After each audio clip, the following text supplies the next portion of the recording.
an engineer, an innovator, and a teacher, a man with many missions, Sonam Wangchuk.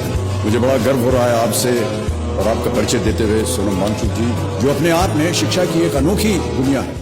बहती हवा सा था वो। এই মানুষটাকে দেখতে পাচ্ছ যে দিল্লির যন্তর মন্তরে আজ 18টা দিন প্রোটেস্ট করেছে, ঠিক আছে। ইনি হচ্ছে সোনাম ওয়াংচুক, ইনি হচ্ছে একটা সায়েন্টিস্ট। ইনার ওপরে একটা মুভি তৈরি হয় আমির খানের 3 ইডিয়েট, সুপারহিট মুভি।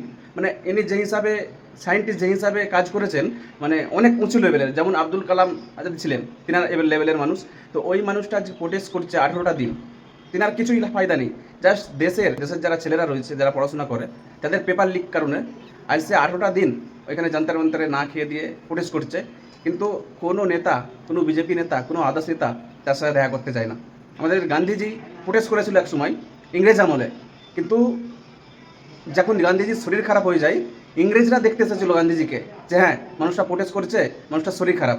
কিন্তু সেই হিসাবে কিন্তু আমাদের দেশের নেতারা ইংরেজ থেকেও খারাপ, বুঝতে পেরেছো? একটা জ্ঞানী ব্যক্তি সেই রকম প্রোটেস্ট করছে, সে না খেয়ে দিয়ে তার মানে সে একটা মানুষ কী হালে, মানে হালটা কী হয়েছে দেখতেই পাচ্ছেন ভিডিওতে।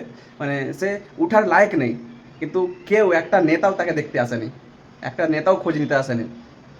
তো গাইস এটাই বলবো, দাঁত থাকতে দাঁতের কদর করা দরকার, ঠিক আছে। ওরকম একটা সায়েন্টিস্ট রয়েছে আমাদের দেশেতে, এখনও আমাদের মধ্যে, কিন্তু চলে গেলে শুধু এরকমই কথা হবে, যা চলে গেল।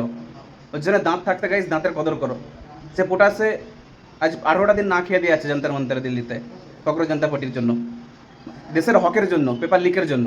আদার্সে কোনো রং পার্টি পলিটিক্স কিছু করে না। গাইস ভিডিওটা শেয়ার করো, সবাইকে দেখার সুযোগ করে দাও, আর তোমরাও এর জন্য আন্দোলন জানাও, ভিডিও বানাও।